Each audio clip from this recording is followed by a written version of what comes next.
Our speaker, Michael Ramsden, who's married to Anne, has 3 children, and he's the international director of Zacharias Ministries, Ravi Zacharias Trust, and he has spoken in a myriad of places around the world, but including the White House, for the UN, and also for the European Parliament. And today, he's speaking for us here at Brompton Road. So that's good. Let's give a warm welcome to Michael Ramsden.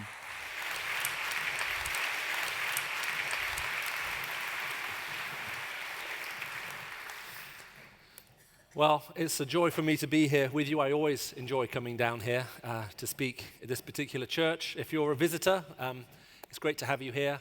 They normally have better speakers than me. If you were here for the leadership conference, and I'm sure some of you probably were around for the HTB leadership conference, which is an amazing time, you'll be right on that mountaintop experience. And normally, after you've passed over the top of a mountaintop, from then, if you remember, you pass into a valley after that, and I am that valley experience for you. And then a little bit later, you can have another mountaintop experience when they can afford to get someone indecent here to speak. So I was up fairly early this morning trying to think through and pray about what might be appropriate to share here with you this morning. And one of the questions that I've been asked to address, one of the issues I've been asked to address right across the world in the last couple of years, both in business settings, amongst political leadership, sometimes in just private closed meetings for certain individuals, has been this whole question of integrity. Now, I don't think anyone at the end of the 20th century would have guessed that the issue of integrity would have become one of the biggest single issues that we face in the 21st. But it's impossible if you read a newspaper or if you watch the news not to come across the question of integrity and issues of integrity every single day. Now, the question about integrity is one that bothers us and disturbs us, if you like, at multiple levels. Because we're asking questions like, what is the standard we live by? What is the reason that we're living for? How do I understand how this all fits together? Now, before coming down here, I just checked in my Oxford English Dictionary to check upon the definition of the word integrity. If you've heard me speak before, you'll be aware of the fact that I love grammar, and I also love words. As a matter of fact, I like reading dictionaries. Some of you here also read dictionaries, but you're probably too ashamed to admit it. But if none of you have tried reading a dictionary before, let me commend it to you. The plot isn't exciting, but it does explain every word as you go through. And you learn a lot of surprising things as you just work through and just look at how we use words and how words shift in their meaning over time. Now, the word integrity comes from a Latin-based word. And like most dictionary entries, they define it negatively and positively. Now, on the negative side, they'll define it as undivided, uncorrupted, sinless. So the word integrity is given a series of negative definitions, but then it's given some positive ones, the first one of which is wholeness. And the idea of integrity is that idea of wholeness, being integrated, being one, being complete. And when we speak of someone having integrity, what we mean is it doesn't matter how you approach them, what setting you put them in, they are always the same. In the leadership clip report you saw a few seconds there, I think, with Archbishop Justin Welby. And I don't know him at all well. I've seen him speak once or twice, especially I remember an occasion in the House of Lords when he was speaking on the financial crisis. And I've had brief chats with him, very brief a few times. But the thing that hits you whenever you are with him is he seems to be a man of integrity. He's not trying to impress you or wanting you to be impressed. He's not saying anything you feel that he's saying simply because he wants to win some kind of favor. And that kind of thing is very rare and increasingly rare in our world. But we look for it and we wonder how we can actually get it. So let me just spend some time with you, if I may, thinking about this particular issue. How do we understand and why is it such a huge issue? Now, the issue of integrity is very big in our culture because we already were sold out, if you were a part of the younger generation, to justice. Justice questions and what's important and what's just in this world have been huge cultural drivers in the Western world. We want to see justice executed and we want to see justice implemented in our world. And we feel frustrated, angry, disappointed, maybe even cynical when we see a failure of justice and therefore a failure of integrity, either in the lives of our leadership or in the life of our country. And that is why our political battles are often so fiercely fought, because our political battles are fought on the grounds of justice and integrity and so on. Now, what is happening in our political battles is we are trying to present a view of what does it mean to be human. Now, we have to be very careful here. The thinker and writer G.K. Chesterton said, look, when you listen to politicians speak, they very often use medical language. And they'll use medical language in the following way. Our nation is sick. Our country is sick. Things have gone wrong, and we need to make it better. Vote for me, and we will bring in the cure. Now, what Chesterton said was, we have to be very careful about this language, because there is a huge gulf and difference between medical science and social science. Now, in medical science, if you go to a hospital because you're seriously ill, the doctors may well disagree about your illness. The doctors may, argue with each other. This is what's making them ill. No, I think it's this. No, we should test for that. But even though they can't agree necessarily straight away on why you're ill, they all can agree on what a healthy body looks like. The doctors, by necessity, may send you home from hospital with one leg less, but they will never, in a creative rapture, send you home with one leg more. In other words, the doctors are agreed on what a healthy body looks like. It's about the sickness side of it they can't agree. Now, it's the opposite in our social and political sciences. In our social and political sciences, everyone seems happy to say that we're sick and we're ill. It's that we can't agree, and where we disagree with each other is what does the good look like? What does a healthy person look like? And what one party comes and offers as a cure to that particular ailment to another party is worse. That cure is worse than the disease it's claiming to address. And therefore, it's because we can't agree over what the good is that we begin to tear each other's eyes out. What does it mean to be integrated, whole, complete as a human being? Where do we get that vision from? How do we understand it? Where does it come into play? So these questions about how we understand the nature of justice and integrity and our strive for wholeness, they affect every single aspect of our life. Now, because I spend some time addressing business audiences, you'll sometimes get a question a bit like this, and they'll say, well, look, I'm just not sure that this has any relevance for me or for our world. You need to understand the reality of the world in which I inhabit. But again, what this shows that maybe is that we're not thinking clearly enough or carefully enough about these particular issues. It was Aristotle who very famously said that whenever you listen to a rhetorician speak or a politician speak, the question you should ask yourself is not what is the ethic they espouse. The question you should ask yourself is what is the ethic they live by? In other words, are they trustworthy? It's perfectly okay. Anyone can stand up and espouse any kind of standard and require it of everyone else. The question is, what does their own life look like? Are they trustworthy? Can you trust the words that are coming out of their mouths? Who do you trust? On what basis do you make that decision? We live in a world which has been so designed that it is ethically and morally governed. Those ethics and morals govern every single aspect of our life. Our friends are people whom we believe are telling us the truth. We can trust them. That's why we think of faithful friends. An unfaithful lover is someone who has betrayed our trust, who hasn't been telling us the truth, who lied to us or betrayed us or deceived us in some kind of way. And now all of a sudden we've lost that relationship. All of our friendships and our intimate relationships are governed by questions of trust, truth, integrity. Can I rely on you? Will you be there for me? So it's very foundational at that relational level. But that's also true in the business world as well. As a matter of fact, business people make ethical and moral decisions every single day of their life at multiple levels, even if we're not consciously aware of it. It's not that we will not do business with someone whom we cannot ethically trust, but if we are in business, we will demand a higher rate of return in order to justify the increased risk in that relationship if we feel we cannot trust them. So we may well go ahead and do business with them, but we are subconsciously, whether we acknowledge it or not, factoring in a moral calculation in that at some point during that whole process, because we are morally governed. It's very interesting. There was a TV program that was discontinued many years ago. I don't know if any of you saw it, called Lie to Me. And it was based off the real-life research of a man by the name of Dr. Paul Ekman. Not Dr. Paul Ekman, that's the name. Dr. Paul Ekman. He has a different name in the TV series. And it got discontinued, this TV series, halfway through its third season. And I actually got to speak to the production team who produced that TV series. And I said, why did you Why did you cancel that program? It was one of the few things I liked watching. It was so intelligently written. And I said, well, that's why we canceled it. It says, that's not what people are looking for from their entertainment. They don't want to be intellectually stretched. And rather like you probably didn't come here to hear someone confused with all of these ideas. But anyway, it was fascinating. Now, what Dr. Ekman did in his research was he became very interested in what are now called micro-expressions. And what his research showed was that regardless of your culture, regardless of your background, education, what part of the world you are from, our faces tell a universal story when we lie.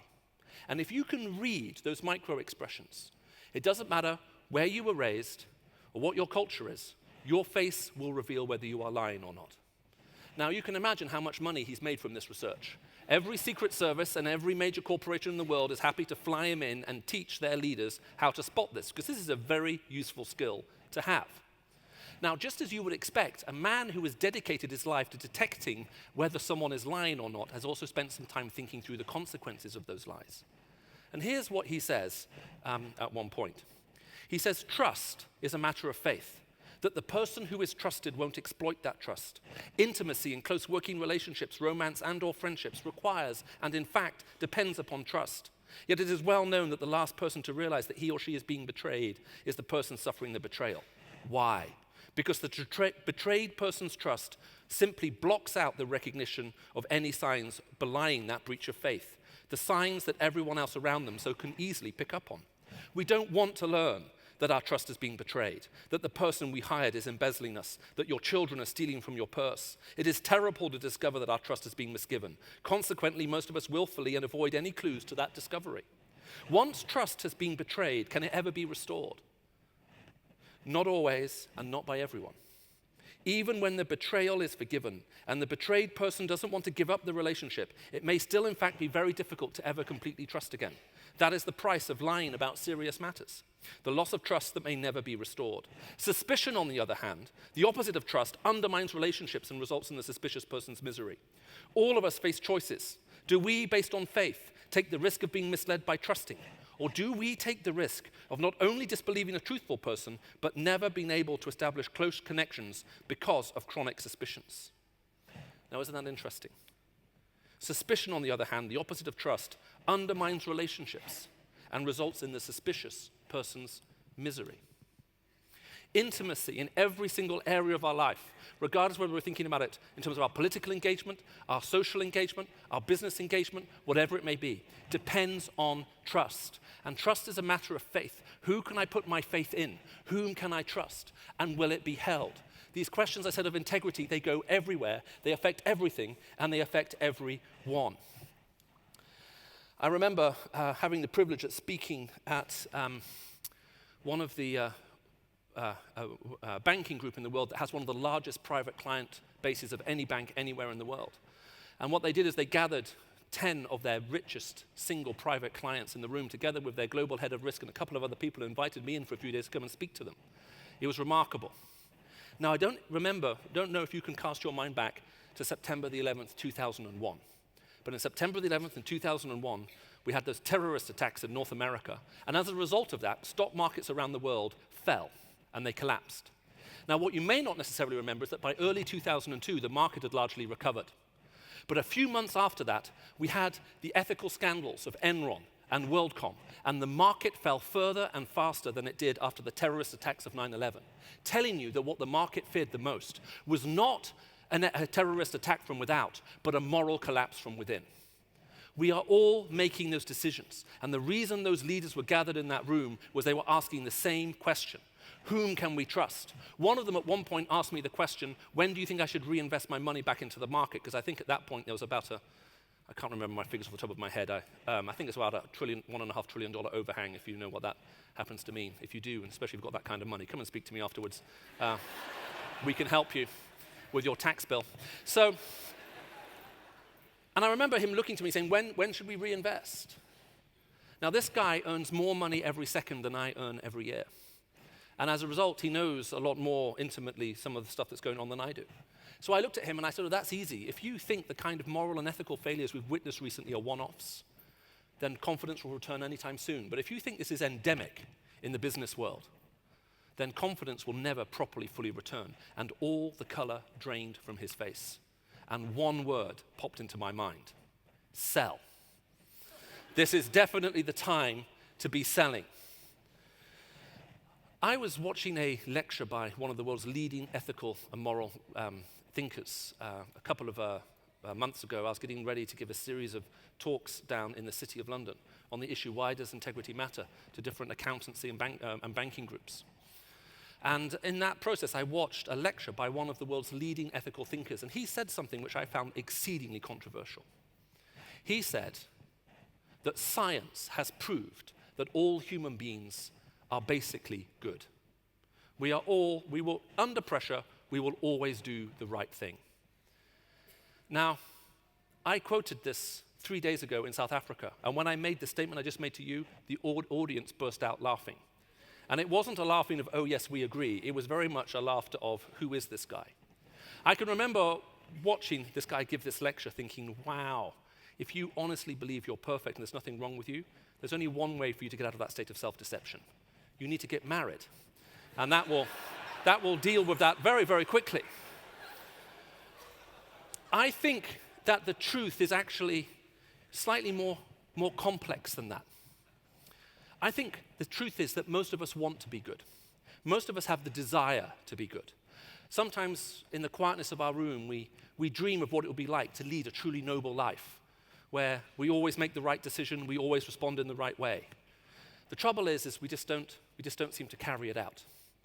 I think the Bible is very accurate, therefore, when it says this: I do not understand what I do. What I want to do, I do not do. But what I hate to do, I keep on doing it. I have the desire to do what is good, but I cannot carry it out. Although I want to do what is good, evil is right there with me. In my inner being, I delight in God's law. But I see another law at work in me, waging war against the law of my mind and making me a prisoner. Now, I think this is actually much more realistic, far more accurate. We'll take phone-in contributions at the end. This is far more accurate. Most of us have the desire to do what is good. It's just that we don't carry it out.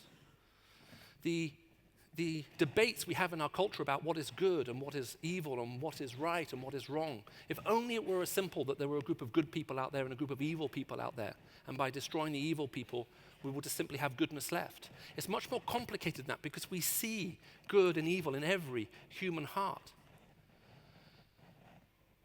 Now, that doesn't mean to say, therefore, that we never see anything good in anybody. That's simply not true. My eldest daughter is 16, but when she was, by the time she was 14, she had actually grown her hair a couple of inches down below the base of her spine. So she had very, very, very long hair. And she knew that I liked long hair, and I often commented, how pretty it looked and so on. And a couple of years ago, I was getting ready to leave the country for a week to go and speak somewhere, and she said, "Daddy, when you come home, you need to prepare yourself for a shock, because I'm going to have my hair cut much shorter than it is now." Now, I realized what a dramatic turn of events this was going to be when I landed back in the country a week later, and even before I'd started my journey home, my wife rang me on my cell phone and said, "Michael, when you come home, you are to say nothing about Lucy's hair, apart from the fact that she looks beautiful." So, an hour or so later, there I am back at home. I knock on the door, my eldest daughter opens it, and her hair is cut all the way up to here. I mean, incredibly short. And so I smile. I'm a man under authority. I have to do what I'm told. And so I just give her a hug, and I say, "Lucy, you look beautiful." Now, 4 days later, my wife is out because she leads the cello section in a local orchestra. So she's out rehearsing, and I'm alone now with my eldest daughter. And now I have the opportunity to ask the question that I've been dying to ask for 4 days.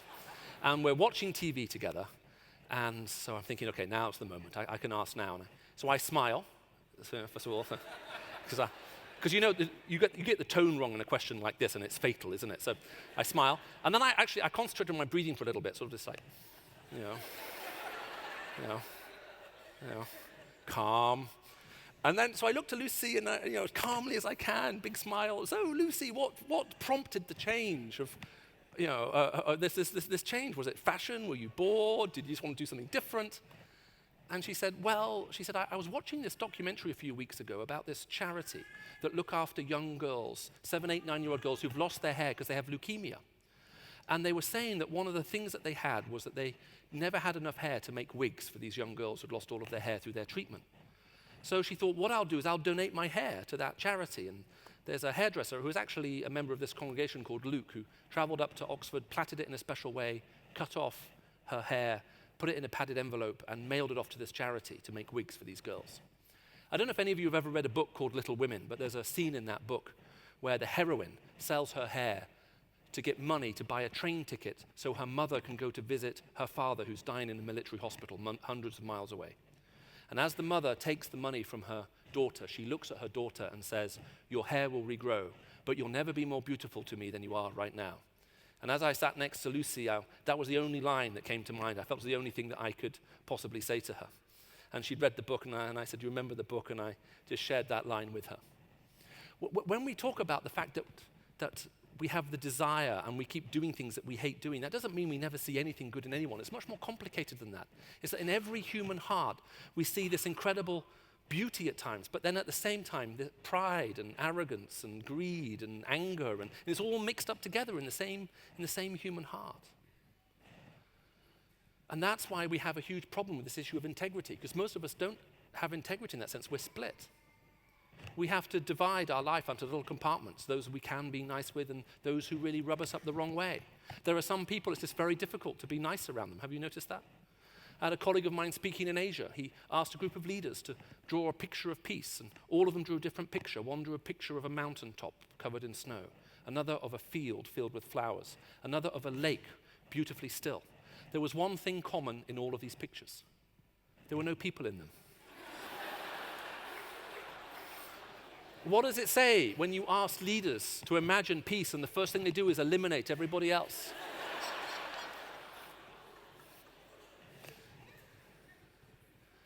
I asked earlier the question about who do you trust. The simple truth is very often we know we can't trust ourselves. And we don't feel that somehow this kind of integrity is possible. But the amazing thing about the Christian gospel is not that God comes into this world and tells us we all need to do better. That's not the message of the Christian gospel. The message of the Christian gospel is that God came into this world to reconcile us, to forgive us, to change the human heart, to make it something that we can't make it ourselves. And that's true for every single one of you. I don't know if you know that change in your life. To be a Christian isn't to advocate a certain standard, nor is it to promote certain ideas. To be a Christian comes as a result of having come into the presence of God himself in Jesus Christ and realized that actually my life is messed up and broken too. I'm just in need as much forgiveness as everybody else is. And then also to realize that in Christ, God has come into this world and reconciled himself to us by forgiving us, by paying the price on the cross for what we have done wrong, by conquering over our sin and our death through his resurrection and offering us a new life in him. Do you know that kind of new life? Do you know that new birth? That's what it means to be a Christian. Now maybe you're visiting here and you're in church here this morning and you've never really thought about this before, but you wonder whether you should. Well, the Alpha course that you've heard talk about is precisely the kind of thing to go and do to allow you to ask these questions. I'm not employed by this church. I'm not part of Alpha. I don't get any kind of commission. They don't give me more money for speaking if I mention Alpha. As a matter of fact, I seem to remember last time I came here, they didn't give me anything at all. But that's because they have a very strict form of performance-based pay here. And so, but I would urge you, go and do the Alpha course. Why not take these next few evenings of your life and invest them to find out, is this true? Is the Christian message true? Is there a God? What is he like?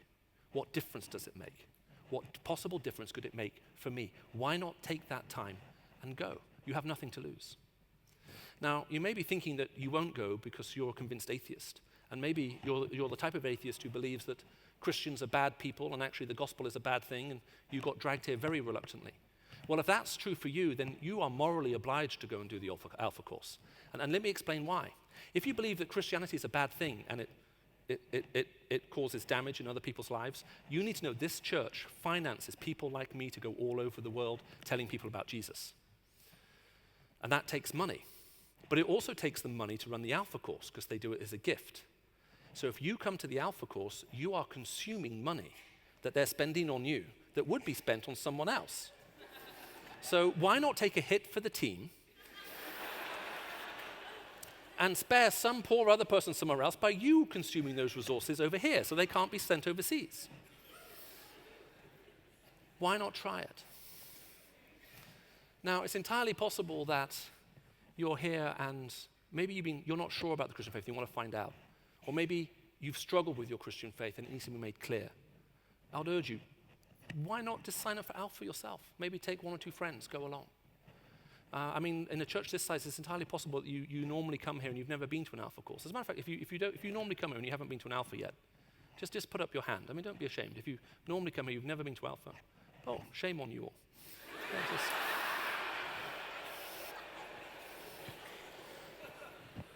You should go. Go and take someone with you. Now, it's also entirely possible on a Sunday such as this that you came to church here this Sunday morning. And as you're sitting here, you actually realize that there is a need for God in your life. You need Christ. You relate to what was said. The good I want to do, I struggle to do. I desire to do what is good, I just lack the ability to carry it out. The guy who wrote this, the Apostle Paul, goes on to say, "Who will rescue me from this body of death? Thanks be to God through Jesus Christ our Lord." In Christ, Paul found forgiveness because of Christ, because of his crucifixion, because of his coming back to life again. And he found forgiveness. If you're concerned about integrity, you must ask the question, what do I do when integrity fails? And to answer that question, you need to ask two more. When integrity fails, can I talk to anyone? And is there the possibility for forgiveness? If there's no hope for forgiveness, you'll just bury what you have done wrong and hope you can get away with it. But there is hope for forgiveness. You can talk to God, he's heard your prayer, and he will forgive if you will ask him.